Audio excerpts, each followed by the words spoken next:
नमस्ते beautiful souls. I hope आप सब अच्छे से होंगे। अगर आपको मेरी वीडियोस पसंद आती हैं, मेरा चैनल पसंद आता है, तो प्लीज़ मेरे चैनल को लाइक शेयर सब्सक्राइब ज़रूर करें और कमेंट सेक्शन में ज़रूर बताएं कि आपको मेरी वीडियोस कैसी लगती हैं।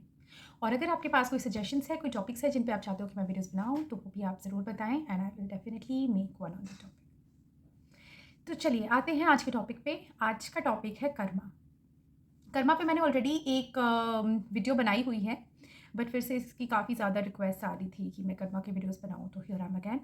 और मैं इसे बहुत ही ज़्यादा सिंप्लीफाई करके कोशिश करूँगी कि जितनी मैं सिंपली आपको समझा सकूँ उतने सिंपली मैं समझाऊँ। नॉर्मली हम में से 90% लोग ये सोचते हैं कि अगर हमने किसी के साथ बुरा करा तो हमारे साथ बुरा हो जाएगा, या फिर टिट फॉर टैट, जैसे कुछ ऐसा ये होता है कर्मा। लेकिन ये कर्मा का सिर्फ 10% होता है। कर्मा एक बहुत ही बड़ा टॉपिक है, बहुत ही बड़ी बड़ी चीज़ है। इसका सिर्फ 10% है जैसे कुछ ऐसा। तो चलिए स्टार्ट करते हैं इस वीडियो को। तो सबसे पहले कि कर्मा होता क्या है। कर्मा, जिसे हम हिंदी में कर्म बोलते हैं, इसका मतलब एक्शन, कुछ करना, राइट। लेकिन आध्यात्मिक लैंग्वेज में, स्पिरिचुअलिटी की लैंग्वेज में, कर्मा को हम एनर्जी से एसोसिएट करते हैं। जिस चीज़ में भी हमारी एनर्जी लगे, चाहे वो हमारी सोच हो, चाहे किसी चीज़ के लिए हमारा रिएक्शन हो, रिस्पॉन्स हो, या फिर कुछ हम काम करें, कोई कर्म करें, कोई एक्शन करें, वो ये सारी चीज़ें कर्मा में आती हैं। ये सारी चीज़ें ही कर्मा कही जाती हैं। जैसे कि अगर हमने किसी के बारे में अच्छा या बुरा सोचा, वो भी एक कर्मा है। अगर किसी ने हमारे साथ कुछ बिहेव करा, तो उसके हिसाब से जो हमारा रिस्पॉन्स होगा, जो हमारा रिएक्शन होगा, वो भी कर्मा में आता है। हमने किसी के साथ क्या करा, वो भी कर्मा में आता है। तो इसे और अच्छे से समझने के लिए पहले मैं आपको एक साइकिल समझाती हूँ, कार्मिक साइकिल। कर्मा बनता कैसे है, राइट। तो हम इमेजिन करते हैं कि कोई एक ऐसा पर्सन है जिसका ये अर्थ पे पहला जन्म है, पहला इनकारनेशन है। तो ऑब्वियसली जाहिर सी बात है कि उसके कोई पेंडिंग कर्मास नहीं होंगे, कोई पहले के कर्म नहीं होंगे जो वो लेकर आ रहा है। ऐसे सोचो कि स्लेट अभी पूरी क्लीन है, राइट। जब वो आता है दुनिया में, तो सबसे पहले जब अपनी माँ के वो वूम्ब में होता है, तो हर एनर्जी उस तक पहुंचती है, क्योंकि वो अपनी माँ से कनेक्टेड होता है। और सोल यानी कि आत्मा हर चीज़ को महसूस कर सकती है, हर चीज़ को फील कर सकती है, राइट। तो वो लैंग्वेज नहीं समझता, वो शब्द नहीं समझता, लेकिन शब्दों के पीछे की एनर्जी उस बच्चे को, उस वूम में रह रहे सोल को समझ आती है। माँ का मूड कैसा है, माँ के आसपास का एनवायरनमेंट कैसा है, माँ को कोई टेंशन तो नहीं, माँ फिजिकली क्या कैसा फील कर रही है। इनफैक्ट उस बच्चे के बारे में लोग क्या सोच रहे हैं, क्या बोल रहे हैं, वो भी उस बच्चे के थॉट को इफेक्ट करती है। वो पिकअप करता है एनर्जीज को, वो पिकअप करता है सोच को। तो यहाँ से बच्चे का कर्म बनना शुरू हो जाता है, राइट। पहले के कोई कर्म नहीं, क्योंकि इसका पहला जन्म है, राइट। तो यहाँ थोड़े से कर्मा बने क्योंकि उसकी सोच थोड़ी सी बदली, जिसे हम साइंटिफिकली बोलते हैं, मेडिकली बोलते हैं कि हॉर्मोन्स, केमिकल्स, राइट। जब बच्चे की बॉडी बनती है, उसके हिसाब से किस तरह की चीज़ें डेवलप हो रही हैं, राइट। केमिकल रिएक्शंस होने लग जाते हैं ब्रेन में एंड ऑल दैट। तो आध्यात्मिक लैंग्वेज में आप बस ये सोचो कि वो एनर्जी पिकअप करता है, उसकी सोच चेंज होती, सोच बनती है, जिसे हम बोलते हैं कर्मा। और इसी वजह से कहा जाता है कि हमेशा बच्चे के आसपास, जब भी बच्चा वूम में होता है, तो अच्छा माहौल रखना चाहिए, माँ को खुश होना चाहिए, आसपास के लोगों को खुश होना चाहिए, उस बच्चे के बारे में अच्छी बातें करनी चाहिए, क्योंकि उसका इफेक्ट बच्चे की सोच पे पड़ता है और वही आगे जाके बच्चे का नेचर और बच्चे का पूरा बिहेवियर बनाती है। अगर आप अच्छा बोलोगे, बच्चे की सोच अच्छी होगी, अदरवाइज बच्चा ब्लॉकेजेस के साथ पैदा होगा। ये खैर एक डिफरेंट टॉपिक में हम कवर करेंगे। तो अब आते हैं कि यहाँ पे बच्चे की सोच बन गई, थोड़ी सी कर्मा की शुरुआत हो गई, उस साइकिल की शुरुआत। साइकिल के टॉप में, जैसे कि बच्चा जब बॉर्न हुआ, तो सबसे पहले आता है थॉट। बच्चे के माइंड में कुछ थॉट्स चलते हैं, राइट। वो थॉट, एक तो बच्चा जो मदर के वूम्ब से लेके आ रहा है चीज़ें, प्लस अपने आसपास जो इन्वायरमेंट वो देखता है, उससे भी उसकी सोच बनती है, राइट। एक्सक्यूज मी। तो ये हो गया थॉट। थॉट की वजह से क्या होता है, उसका उसके शब्द बनते हैं, राइट। वो जो बोलता है, जो करता है, उसका एक्शन बनता है, राइट। अब उस एक्शन के बाद, थॉट हो गया, एक्शन हो गया, अब उस एक्शन से बनता है उसका एक्सपीरियंस। लोगों को वो कैसे एक्सपीरियंस दे रहा है, प्लस लोग उससे किस तरह से बिहेव कर रहे हैं, क्योंकि वो उसने कुछ बोला या उसने कुछ करा, तो उसका रिस्पॉन्स भी उसे लोगों से मिलेगा और उसका एक्सपीरियंस बनेगा। तो रिस्पॉन्स, रिएक्शन एंड एक्सपीरियंस, वो उसके एक्शन से, उसके थॉट से बन रहा है। अब उस एक्सपीरियंस और उस लोगों के रिस्पॉन्स की वजह से उसका पैटर्न, उसका बिलीफ चेंज हो रहा है। रिपीटेड अगर कुछ हमारी लाइफ में होता है, तो हमारा बिलीफ पैटर्न चेंज हो जाता है, राइट। तो बिलीफ फिर उसका चेंज हुआ, क्योंकि जैसे बहुत सारी चीज़ों को, फॉर एग्जाम्पल हम बोलते हैं कि अंधविश्वास है, सुपरस्टिशन है, लेकिन जो इन्हें मानते हैं ये उनके लिए सच है, क्योंकि उन्होंने कभी ना कभी इस चीज़ को एक्सपीरियंस करा होगा और बार बार एक्सपीरियंस करा, इसलिए उनका विश्वास बिलीफ का पैटर्न बन गई, राइट? अब बिलीफ का पैटर्न बना एक्सपीरियंस से। अब जो बिलीफ का पैटर्न बना है उससे फिर आपकी सोच चेंज हो रही है। तो एक पूरा साइकिल है, आपकी सोच, उसके बाद आपका उस सोच की वजह से जो आप एक्शन लेते हो या जो आप बोलते हो, उसका फिर आपको जो रिस्पॉन्स मिलता है, जो एक्सपीरियंस मिलता है, फिर जो आपका बिलीफ पैटर्न बनता है, फिर जो आपकी सोच को चेंज करता है, राइट? तो ये होता है एक कर्मा का साइकिल, कार्मिक साइकिल।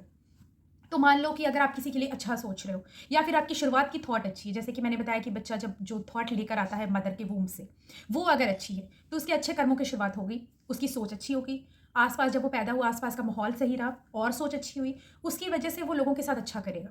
अच्छा करेगा तो जैसे हम सबको पता है कि लॉ ऑफ अट्रैक्शन होता है, जो हमारी एनर्जी होती है उसी तरह के लोग हम अट्रैक्ट करते हैं। तो लोगों के बारे में अच्छा सोचेगा, अच्छा करेगा, तो लोगों का रिस्पॉन्स भी पॉजिटिव मिलेगा, एक्सपीरियंस भी पॉजिटिव मिलेंगे। अगर एक दो नेगेटिव एक्सपीरियंस मिल भी गए तो उसे ज़्यादा फर्क नहीं पड़ेगा, क्योंकि ज़्यादा जो एक्सपीरियंसेस होते हैं, जो मेजॉरिटी के एक्सपीरियंस होते हैं, एनर्जी होती है, वही हमारे माइंड को इम्पैक्ट करती है। जैसे कि अगर आपकी लाइफ में 100 नेगेटिव एक्सपीरियंस है और एक या दो पॉजिटिव एक्सपीरियंस है, तो ज़्यादातर लोग नेगेटिव पे ही ध्यान देंगे। कॉन्ट्ररी, अगर आप इतने खुश हो कि सब कुछ अच्छा हो रहा है, एक दो बुरी चीज़ें हो गई, तो आप पे उतना फ़र्क, आपकी एनर्जी पे उतना फ़र्क नहीं पड़ेगा। लेकिन हाँ, अगर आप किस पे फोकस कर रहे हो उस पर डिपेंड करता है, जिसे हम फ्री विल बोलते हैं। उस पर मेरी अलग वीडियो है, आप वो देख सकते हो, उसका लिंक मैं दे दूंगी डिस्क्रिप्शन में।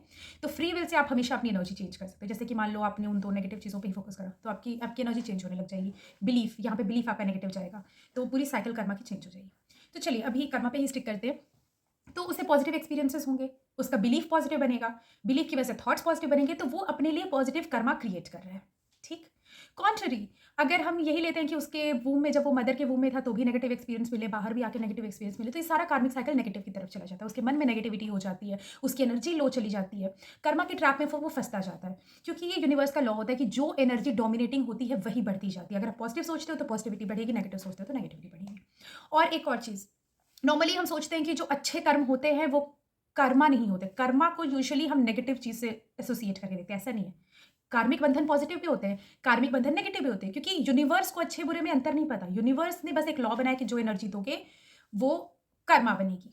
आप अच्छी एनर्जी दोगे, अच्छे कर्मा बनेंगे, आप नेगेटिव एनर्जी दोगे, नेगेटिव कर्मा बनेंगे, राइट? Excuse me. अब आता है फ्री विल का। मैं थोड़ा-सा यहाँ पे एग्ज़ाम्पल देना चाहूँगी कि आप अपने कर्म कैसे बदल सकते हो। जैसे हमें कहा जाता है कि हमें फ्री विल का गिफ्ट है, हम कभी भी अपनी किस्मत बदल सकते हैं। कैसे बदल सकते हो? मान लो कि आपकी लाइफ़ में, जो मैंने एग्ज़ाम्पल दिया था कि 100 अच्छी चीज़ें हो रही, 2 नेगेटिव चीज़ें हो रही।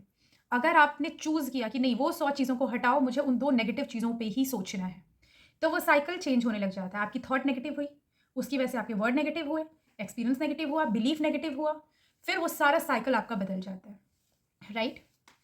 तो इस तरह से हम अपने कर्मों को कभी भी क्लीन कर सकते हैं और कभी भी हम चेंज कर सकते हैं फ्यूचर के कर्मों को, बेस्ड ऑन हमारी प्रेजेंट की थॉट्स। अपनी प्रेजेंट के थॉट्स से हम अपने फ्यूचर के कर्मों को, फ्यूचर के एक्सपीरियंस को हमेशा चेंज कर सकते हैं। ठीक है। अब आते हैं पहले के कर्म, जो कर्म ऑलरेडी हो गए, अब उनके लिए हम क्या करें? तो आपने सुना होगा कि माफ करना बहुत जरूरी है, फॉरगिवनेस। ये कर्मा को क्लियर कर सकती है। कैसे? पहले मैं आपको आध्यात्मिक वे में समझाती हूँ, फिर आपको साइंटिफिक वे में समझाती हूँ, सो दैट आपको ज़्यादा आप रिलेट कर पाओ चीज़ों से। तो पहले मैं आध्यात्मिक वे में आपको समझाती हूँ। देखो, क्या होता है कि जैसे मैंने बताया, गुड एंड बैड दोनों ही कर्मास होते हैं और कार्मिक बंधन हमारे जुड़ जाते हैं उस इंसान के साथ। जैसे अगर कोई इंसान है जिसके साथ आपके बहुत पॉजिटिव एक्सपीरियंस रहे हों, तो आप सोचने लग जाते हो कि यार ये इंसान तो बहुत ही ज़्यादा अच्छा था, काश इसके साथ और मेरी बात होती, या फिर काश वो अभी मेरी लाइफ में होता, सो दैट मैं और ज़्यादा खुश रह पाती या खुश रह पाता, या फिर मुझे सपोर्ट मिलता, मॉरली हो या किसी भी तरह से मुझे सपोर्ट मिलता, क्योंकि वो उस इंसान ने आपके साथ बहुत अच्छा करा है, राइट? तो आप एक पॉजिटिव वे में सोच रहे हो, लेकिन यहाँ पे एनर्जी आपकी क्या आ रही है? एनर्जी आ रही है क्रेविंग की, लॉन्गिंग की, आपकी इच्छा है कि वो होता, राइट? तो यहाँ पे आपका बंध गया कार्मिक बंधन उस इंसान के साथ। यूनिवर्स मेक श्योर करेगा कि इस लाइफ में या अगली लाइफ में कभी भी वो दोबारा आपकी लाइफ में वो पर्सन आए। लेकिन हमें ये हो गया आपका कार्मिक बंधन। तो वो इंसान जब भी आपकी लाइफ में आएगा आपको पॉजिटिव एक्सपीरियंस ही देगा। हमारी लाइफ में बहुत सारे ऐसे लोग होते हैं जो हमेशा हमारी मदद करते हैं, राइट? जो हमेशा हमारा भला सोचते हैं, भला करते हैं, क्योंकि उनके साथ हमारा पॉजिटिव कार्मिक बंधन होता है। अब हम इसे इस वे में लेते हैं कि किसी इंसान के साथ आपका बहुत अच्छा एक्सपीरियंस था, वो आपको छोड़ के चला गया, या फिर आपका ब्रेकअप हो गया, या फिर उस इंसान की डेथ हो गई, आप बहुत मिस कर रहे हो। एक्सपीरियंस उसके साथ अच्छे थे आपके, लेकिन यहाँ पे एक पेन, एक तकलीफ की एनर्जी भी आ रही है। तो इस इंसान के साथ भी आपका कार्मिक बंधन बंधा, लेकिन आप उसे याद करके रो रहे हो, आप तकलीफ ज़्यादा फील कर रहे हो, या फिर आप उन खुशी वाली यादों को याद करके खुश हो रहे हो। इस पे डिपेंड करता है कि आपके कर्मा उस इंसान के साथ क्या होंगे। अगर आप याद करके रो रहे हो, अगर आप बहुत तकलीफ में हो, या फिर अगर आपका ब्रेकअप हुआ है तो आप उसे बस प्रे करो बस वो आ जाए, मैं उसके बिना नहीं रह सकती या नहीं रह सकता, एंड सारी नेगेटिव चीज़ें बेसिकली, क्योंकि ये नेगेटिव चीज़ें होती है, राइट? तो फिर वो इंसान आपकी लाइफ में आएगा, आपका कार्मिक बंधन है, लेकिन आपकी रिलेशनशिप स्मूथ नहीं चलेगी, क्योंकि यहाँ पे पेन की एनर्जी, वो चला गया तो वो जाता रहेगा।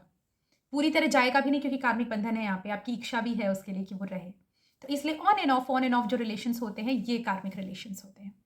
अब आते हैं किसी के बारे में आप बहुत बुरा सोचते हो, बहुत ज़्यादा, पूरा ही नेगेटिव सोचते हो, उसे गालियाँ देते हो, उसे उसे कर्स करते हो, या फिर कोई भी नेगेटिव, बहुत गुस्सा हो क्योंकि उस इंसान ने आपके साथ गलत करा, राइट?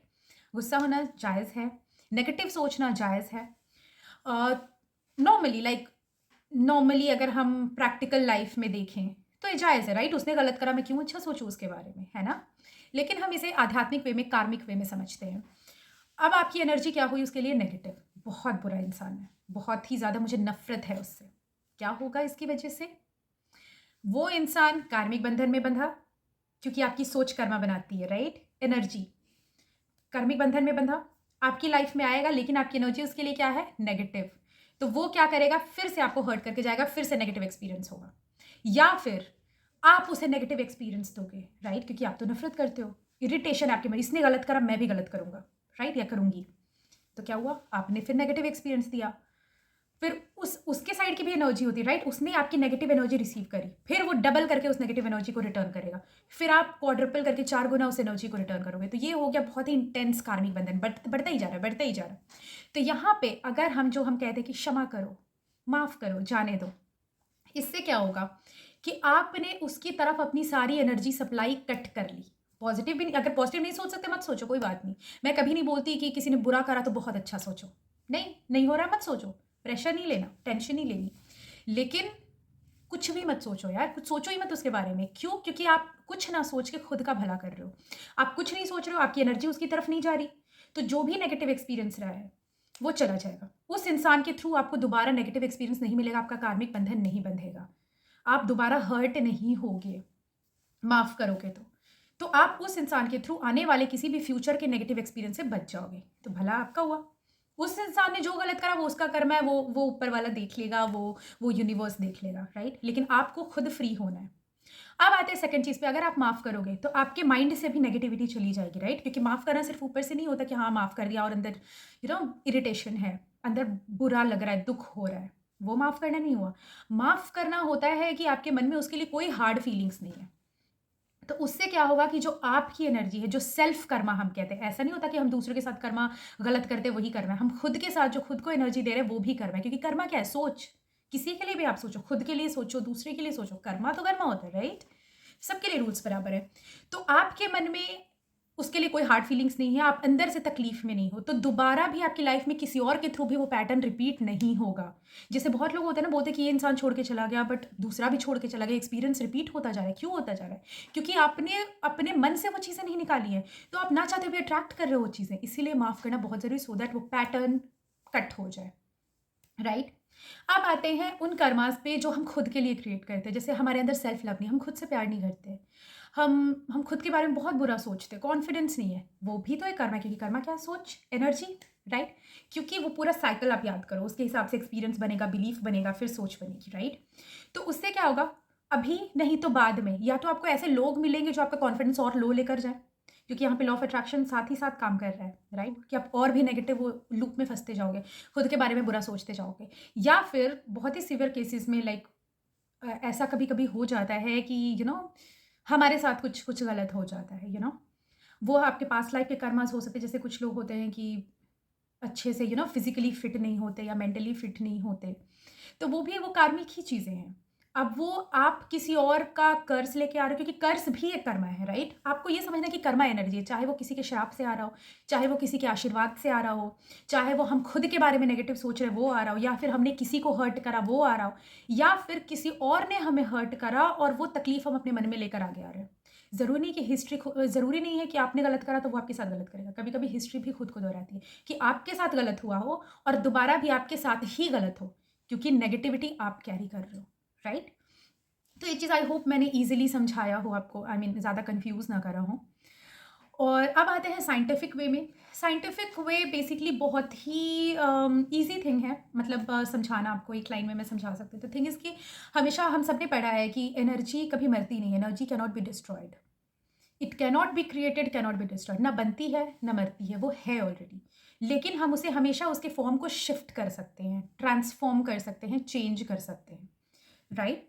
तो मान लो कि आप किसी के लिए कुछ नेगेटिव सोच रहे हो, या कुछ भी आपका पैटर्न रहा है, चाहे आपकी सोच नेगेटिव हो या फिर कुछ भी, हर्ट हुए हो, या आपसे कोई गलती हुई हो, आप गिल्ट भी एक नेगेटिव कर्म है, ये हमेशा ध्यान रखना। आप मुझसे गलती हुई, कोई बात नहीं, माफ़ी मांग ली, आपको एहसास हो गया, काफ़ी है। सामने माफ़ी मांगना ज़रूरी नहीं, क्योंकि आध्यात्मिक वे में सारी चीज़ें एनर्जेटिकली चलती है। अगर आपको दिल से अपनी गलती का एहसास है, काफ़ी है। अगर वो इंसान आपके सामने है, आप माफ़ी मांग सकते हो, तो आप बेशक मांगो। लेकिन अगर ये पॉसिबल नहीं है तो कोई बात नहीं, ऊपर वाले से माफ़ी मांगो। ऊपर वाले से बोलो कि प्लीज़ मुझे माफ़ कर दीजिए, मैं उस इंसान तक अपना मैसेज नहीं पहुंचा सकता या नहीं पहुंचा सकती, मुझे माफ़ कर दीजिए। हो जाएगी चीज़ें। गिल्ट नहीं कैरी करना, अदरवाइज कर्मा रिपीट होता रहेगा, एनर्जी जो रहेगी वो रिपीट होती रहेगी। दोबारा आपसे ऐसी गलतियाँ होती जाएंगी कि आप नेगेटिव लूप में फंस जाओगे। तो चलिए, कर्मा को हम बेसिकली हम एनर्जी को एक फॉर्म से दूसरे फॉर्म में चेंज कर सकते हैं।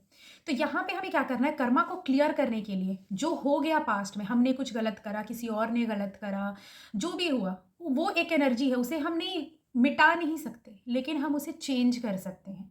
या तो उस इंसान के बारे में पॉजिटिव अच्छा सोच के हम नेगेटिव कर्मा को पॉजिटिव बना सकते हैं, या तो माफ़ करके कॉर्ड्स कट कर सकते हैं। तो इसे हम बोलते हैं कार्मिक क्लियरेंस। क्लियरेंस का मतलब ये नहीं कि वो चीज़ हट गई, उसका मतलब ये है कि हमने एक एनर्जी को दूसरा रूप दे दिया, ट्रांसफर कर लिया। We transformed the form of energy, right? Excuse me. अब आते हैं कि इंटेंसिटी। सी, हमेशा जैसे मैंने बताया कि डोमिनेंट जो एनर्जी होती है वो सबसे ज़्यादा स्ट्रांग होती है। तो एक इंसान है जो किसी के बारे में एक दिन किसी ने नेगेटिव सोचा, दूसरा इंसान है जो रिपीटेड नेगेटिव सोचे जा रहा है, तीसरा इंसान है जो नेगेटिव सोच भी रहा है, नेगेटिव कर भी रहा है। तो किसका कर्मा ज़्यादा नेगेटिव हुआ? जो कर रहा है उसका, क्योंकि यहाँ पे उसकी थॉट भी इन्वॉल्व है, उसका एक्शन भी इन्वॉल्व हो, तो एनर्जी ज़्यादा डोमिनेटिंग है, तो उसका नेगेटिव कर्मा ज़्यादा हो। अब आते हैं जो रिपीटेडली सोचे जा रहा है, उसका सेकंड नंबर पे उसका नेगेटिव कर्मा हो, और सबसे कम नेगेटिव कर्मा उसका हुआ जिसने एक बार सोचा। लेकिन ये हमें ध्यान देना कि कर्मा तो होता है। अगर आपको अपने कर्म पूरे तरीके से क्लियर करने हैं तो एक चीज़ ध्यान रखनी है कि इच्छा नहीं रखनी है, डिज़ायर लेस लाइफ होनी चाहिए। अगर मान लो कि जैसे कि ये मेरा टैरो कार्ड है, ऑरेकल है, इससे मैं बहुत ज़्यादा अटैच्ड हूँ, ये भी मेरा कार्मिक बंधन है इसके साथ। मुझे मोक्ष तब तक नहीं मिल सकता जब तक मैं इसके थ्रू अपनी अटैचमेंट कम ना करूँ, क्योंकि अटैचमेंट क्या है, वो भी एक सोच है। तो मेरा इससे कार्मिक बंधन बन गया, क्योंकि कार्मिक ज़रूरी नहीं कि एक इंसान का एक इंसान से बने, इंसान का जानवरों से बन सकता है, इंसान का प्रकृति से, नेचर से बन सकता है, इंसान का चीज़ों से बन सकता है। इसीलिए कहते हैं कि जिनको चीज़ों से ज़्यादा लगाव होता है ना, वो इन चीज़ों में फंसे रह जाते हैं, क्योंकि वो भी एक कर्म है, राइट? आई होप मैं आपको ईजिली समझा पाई हूँ, और ये वीडियो शायद थोड़ी लॉन्ग हो रही है। मैं नेक्स्ट वीडियो में इसका नेक्स्ट पार्ट कवर करूँगी कि टाइप्स ऑफ कर्मा क्या होते हैं, और हम किस तरह से कर्मास को लेकर आते हैं, कैसे डिस्ट्रीब्यूशन होता है, और बाकी के जो भी टॉपिक्स हैं। और स्पेशली आजकल इतने टेंशन में हम सारे क्यों रहते हैं, आपको पता है? पिछले 10 सालों में साइकाट्रिक केसेस 50% ज़्यादा बढ़े हैं, और 1960s के टाइम पे एक इंसान को जिसे साइकाट्रिक वे में पेशेंट बोला जाता था, साइकाट्रिक पेशेंट बोला जाता था, उसका मेंटल जो जो स्टेटस था वो आज के नॉर्मल इंसान के बराबर होता है। तो आप खुद सोचो कि हम कितने स्ट्रेस में रहते हैं, क्राइम्स बढ़ रहे हैं, सारी दिक्कतें इतनी बढ़ रही हैं, और इसका कार्मिक एसोसिएशन कैसे है ये भी हम नेक्स्ट वीडियो में कवर करेंगे। ओके, तो स्टे ट्यून्ड। और अगर आपको ये वीडियो पसंद आई हो या फिर कोई भी डाउट हो तो आप प्लीज़ कमेंट्स में मुझे ज़रूर बताएं, and please like share subscribe so that मैं मोटिवेटेड रहूँ और मैं ऐसे वीडियोस पोस्ट करती रहूँ। ठीक है, स्टे ब्लेस्ड, बाय बाय।